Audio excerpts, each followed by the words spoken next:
Valence shell electron pair repulsion theory is a theory that we use in chemistry to describe the shapes of molecules. The basic principle of valence shell electron pair repulsion theory is that electrons want to move as far away from each other as they possibly can. So each group of valence electrons around a central atom is located as far as possible from the others to minimize repulsion. So what you do with Vsepr is you'll draw a Lewis structure first, then you'll determine the number of regions of electron density and make predictions about how they'll move away from each other to give you the molecular shape. And a group of electrons in Vsepr is any number of electrons that occupies the localized region around an atom. So a single bond is just one group, a double bond is one group, a triple bond is one group, etc. So the steps that you'll use to predict shape using Vsepr is first you'll draw your Lewis dot structure. Second, you'll determine the steric number, which is just the number of regions of electron density around your central atom. Thirdly, you'll visualize regions of electron density moving as far away from each other in space, and this will help you to predict bond angle and shape. And the electron arrangement includes the lone pairs, whereas the shape only considers the bound atoms. So this is a figure from the OpenStax textbook, and this is just showing you that the different spatial arrangements based on the steric number, or they call it number of regions. So if you have 2 regions of electron density, the furthest they can move is 180 degrees. So this is what we call linear. If you have 3 regions, they can move 120 degrees apart. So this is what we call trigonal planar. If there's 4 regions of electron density, now we start to look in 3 dimensions, and the furthest they can move apart is in a tetrahedral arrangement with a bond angle of 109.5. 5 regions is trigonal bipyramidal. You have 2 different bond angles, 90 degrees between the axial and the equatorial, and 120 degrees between 2 equatorial atoms. And finally, if your steric number is 6, then you'll have an electron arrangement, a spatial arrangement of octahedral, and everything will be 90 degrees apart. So I just wanted to emphasize this difference between electron arrangement and shape. So electron arrangement, like I mentioned, is defined both by bonding and non-bonding electrons, so both by the bonds and the lone pairs, whereas molecular shape is just the 3-dimensional arrangement of nuclei joined by bonding groups.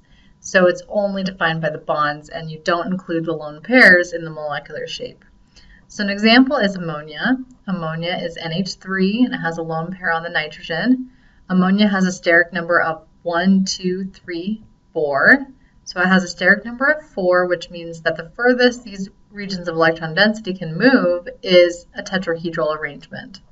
So this is the electron arrangement, and one of these regions is a lone pair. So when you determine the shape does not include the lone pair, so the shape is trigonal pyramidal.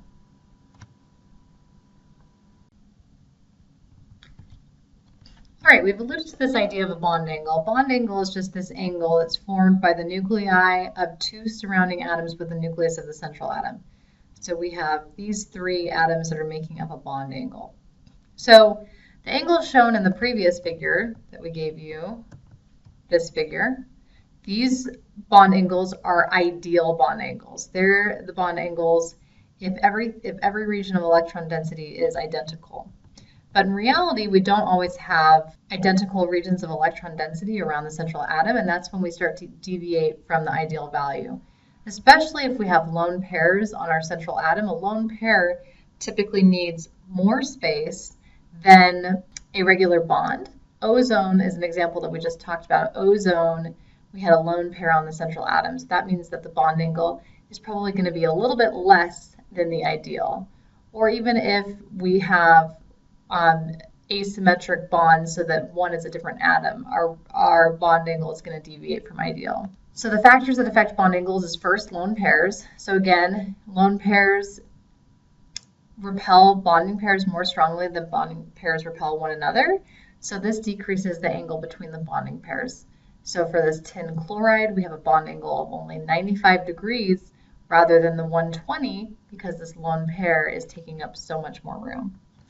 The next is double bonds. So a double bond also has a greater electron density than a single bond, so it'll repel the single bonds more than the single bonds repel each other. So instead of each bond angle being 120, now we have 122 bond angle for the double bond and the single bond, and only 116 for the two single bonds. It's also important that we talk about axial and equatorial positions. Axial and equatorial positions are two different positions if you have a steric number of 5. So if you have a 5 electron group system, you can either have your atoms on the equatorial positions or on the axial positions. So because the equatorial positions have a little bit more space, they have 120 degrees away from 2 groups, whereas the axial is 90 degrees away from 3. The lone pairs in a 5 electron group system will occupy the equatorial position. All right, so I want to do a couple examples to help you understand Vsepr. So the first we're going to do is carbon dioxide, CO2.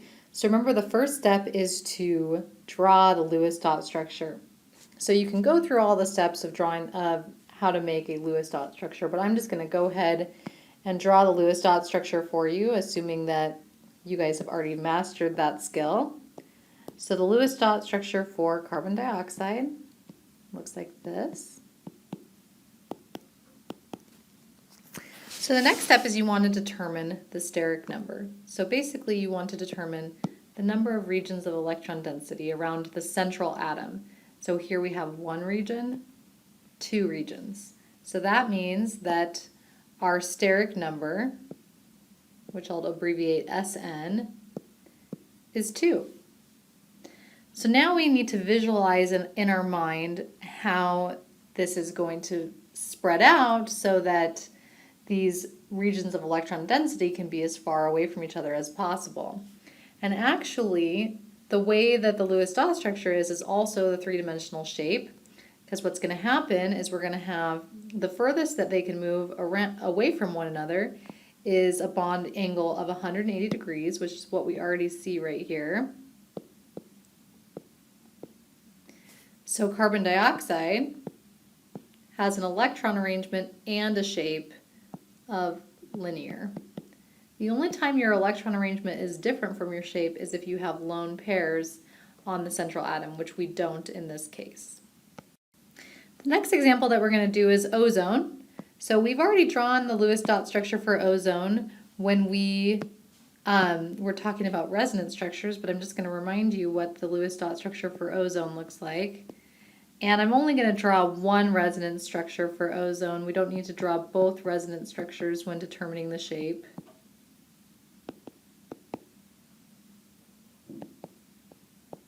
So this is our Lewis dot structure for ozone. So again, the next step that we want to do is we want to determine the steric number. So our steric number in this case, we now have 1, 2, 3 regions of electron density around our central atom because we need to include this lone pair. So our steric number is 3. So if we have 3 regions of electron density, that means that our electron arrangement is trigonal planar.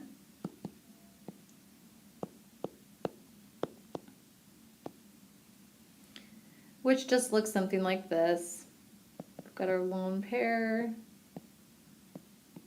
and these are each 120 degrees apart, and it's within the plane.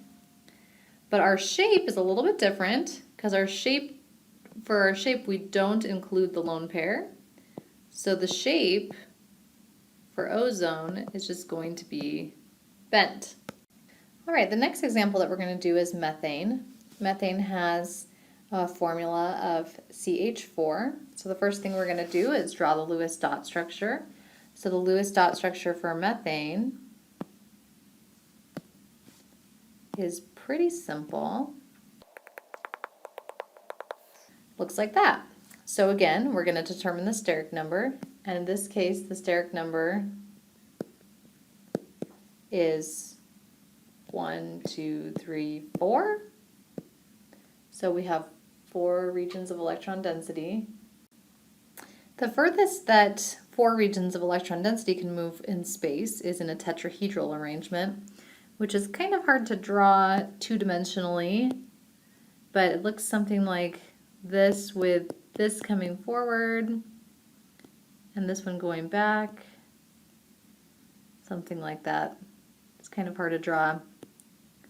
Often in organic chemistry, you draw carets, one moving forward, one going back, and then 2 in the plane. That's a tetrahedron. Okay, so this is tetrahedral, and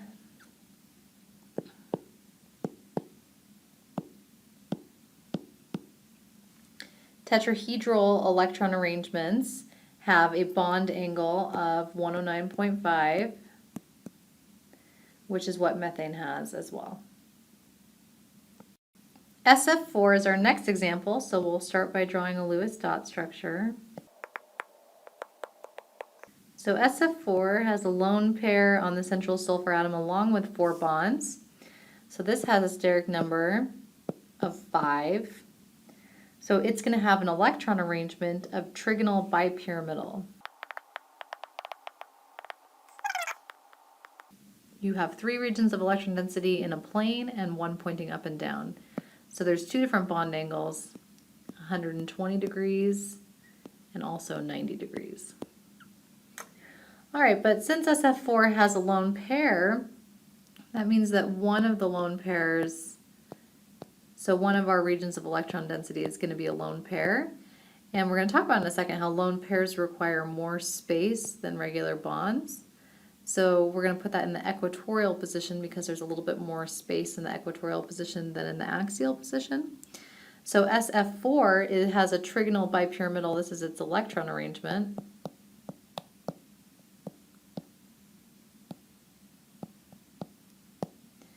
But its shape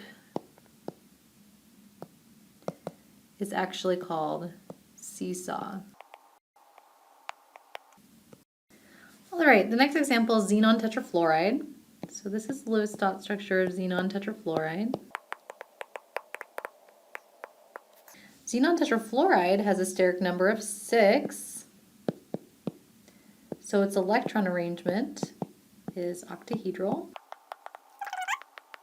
It's called octahedral because it makes the points make an octahedron, which I think you can probably see.